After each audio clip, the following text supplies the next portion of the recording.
Magandang hapon mga kaluto, ngayon July 12, 2024 at ito po ang mga resulta na lumabas ng ating 2 PM draws ng 2D Lotto at 3D Lotto. 2D Lotto 2 PM draw result ngayong hapon ng July 12, 2024 at ito ang mga sumusunod na lumabas.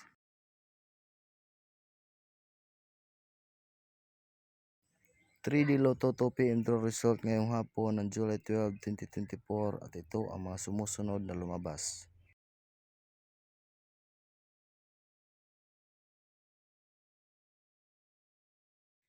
'Congratulations sa lahat ng ating mga lucky winners. Kung gusto mong maging updated sa aking mga videos, paki-like and follow na lang.